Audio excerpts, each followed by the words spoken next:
Hello everyone, यहाँहरूलाई मेरो च्यानलमा स्वागत छ। आज म बनाउँदैछु एकदम रसिलो र क्रन्ची जेरी।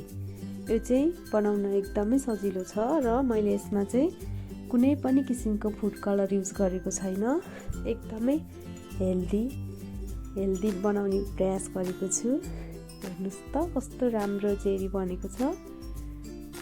थोरै सामग्रीहरूबाटै बनाउन सकिने यो जेरी। अब सुरु गरौँ है त। यसलाई चाहिने सामग्रीहरूबाट मैले चाहिँ यसमा 100 ग्राम जति मैदालाई लिएको छु, 1 चम्चा जति घिउ, 1 कचौरा जति सानो कचौराको दही र चिनी लिएको छु, अनि एउटा इनो लिएको छु। यो चाहिँ मेडिकलमा सजिलै पाइन्छ र यसलाई चाहिँ मैले अब एउटा भाँडा लिएँ र यसमा यो मैदालाई चाहिँ मैले राम्रोसँग छानिसकेको थिएँ र मैदालाई राखेँ र यसमा मैले दहीलाई राखेँ। दही राख्नाले चाहिँ एकदमै राम्रो जेरी भित्र राम्रो क्रन्ची बन्छ। र 1 चम्चा घिउलाई राखेँ। मैले घिउलाई चाहिँ मेल्ट गरेर लिएको छु। त्यसपछि यसलाई चाहिँ हामी राम्रोसँग मिक्स हुने गरी मैले चाहिँ यस्तो उसले मिक्स गर्दैछु। यसलाई हातले पनि मिक्स गर्न सक्नुहुन्छ। थोरै पानी राख्दै हामीले यसको ब्याटर रेडी गर्नुपर्छ।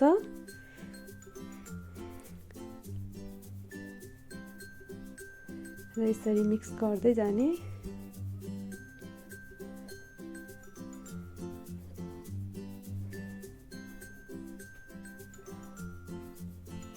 यसलाई चाहिँ मजाले मिक्स गर्नुपर्छ, किनभने यसभित्र डल्ला डल्ली बस्न सक्छ। र यतिको भइसक्यो, हाम्रो जेरीको ब्याटर रेडी भइसक्यो। यतिको भयो, अझै मजाले चलाउनुपर्छ एकछिनसम्म।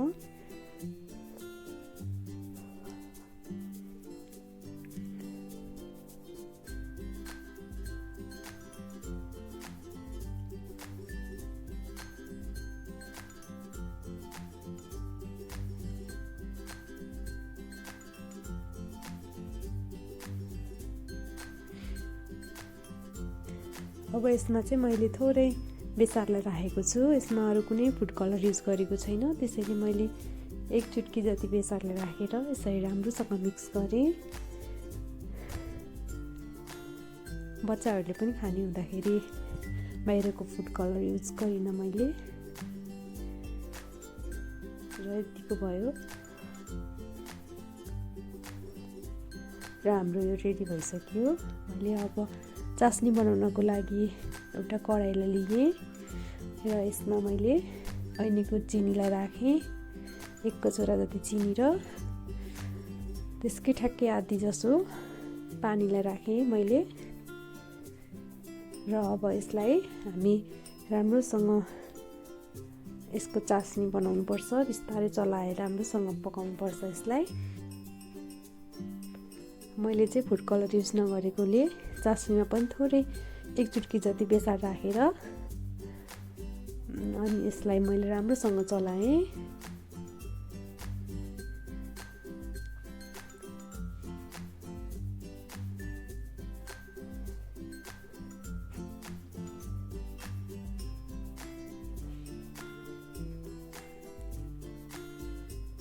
यतिको भयो है। यसरी उम्लिन्छ र यो सबै फोहरहरू, चिनी नभएको फोहरहरू यसरी साइडमा निस्किन थाल्छ।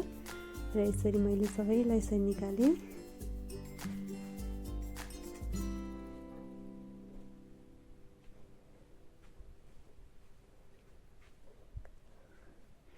र यतिको भएपछि मैले यसमा 1 चम्चा जति दुधलाई राखेँ। दुध राख्नाले चाहिँ हाम्रो चास्नीमा चिनी जमी जस्तो बन्दैन। त्यही नबनोस् भनेर 1 चम्चा जति दुधलाई राख्ने र यसरी चलाउने। त्यसो गर्नाले चाहिँ हाम्रो चास्नी जम्दैन।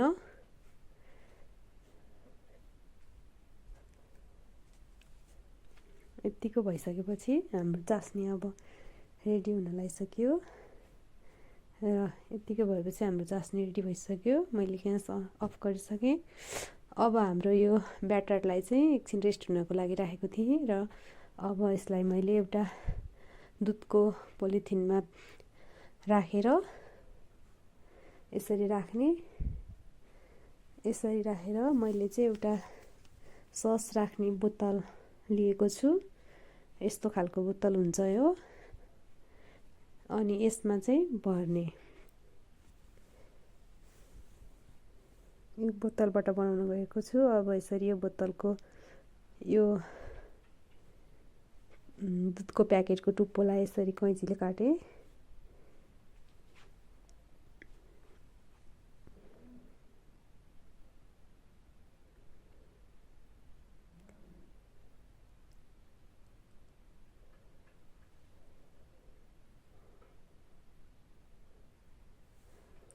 यसरी मैले बोतलमा भर्नको लागि एकदमै सजिलो हुन्छ।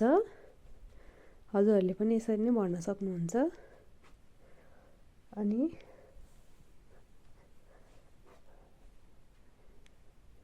यसरी मैले सबै ब्याटरहरूलाई बोतलमा भरेँ।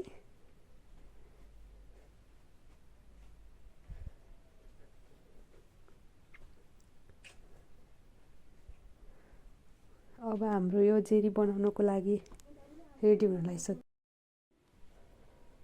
अब हाम्रो यो जेली बनाउनको लागि रेडी भइसक्यो। मैले चाहिँ एउटा यस्तो आइरनको प्यानलाई लिएछु अनि यसमा तेललाई राखेँ। मैले चाहिँ सनफ्लावर तेलमा जेली बनाउन गइरहेको छु र तेललाई मैले हिट हुनको लागि छोडेँ र हाम्रो तेल पनि धेरै राख्नु पर्दैन। अब मैले यसरी जेली बनाउन सुरु गरेँ। ल हेर्नुहोस् त, यसरी नै बनाउन सकिन्छ।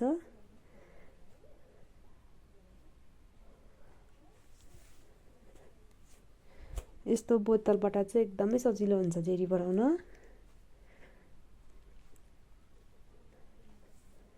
अब यसलाई गोल्डन ब्राउन हुन्जेलसम्म यसरी नै फ्राई गर्ने, दुवैपट्टि फर्काएर।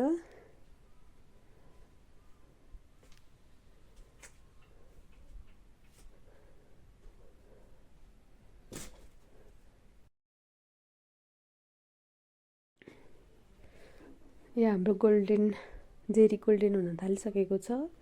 यसलाई चाहिँ मैले राम्रोसँग फ्राई गर्ने, एकदमै क्रन्ची मिठो बनाउने हो भने। त्यसपछि यसलाई चाहिँ मैले अब यसरी गोल्डन भइसकेपछि चास्नीमा डुबाउने। चास्नी चाहिँ धेरै चिसो पनि हुन हुँदैन, तातै चास्नीमा यसरी डुबाएर छोड्ने। एकछिन मैले चाहिँ यसरी सबै जेलीहरूलाई चास्नीमा डुबाएँ।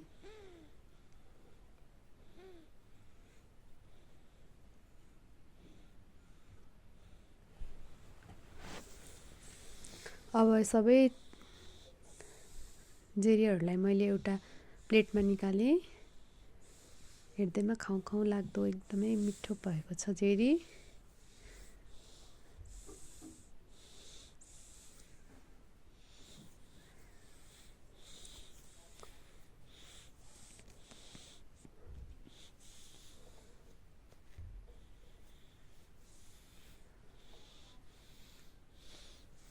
अब मैले बाँकी भएको सबै जेलीहरूलाई पनि यसरी नै बनाएँ। यसरी नै सबैलाई यसरी चास्नीमा डुबाउँदै गएँ र अरू बाँकी भएकोलाई पनि यसरी नै पकाएँ।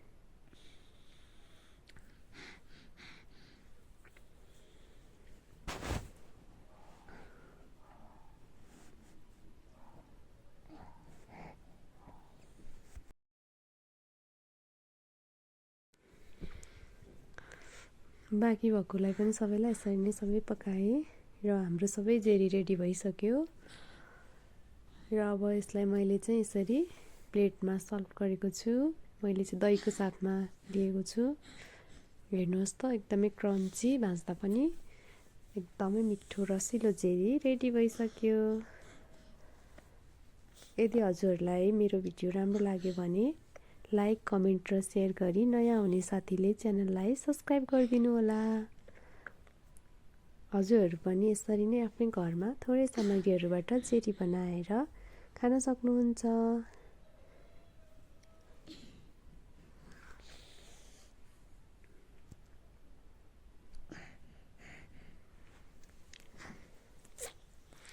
भिडियो हेरिदिनु भएकोमा धेरै धेरै धन्यवाद।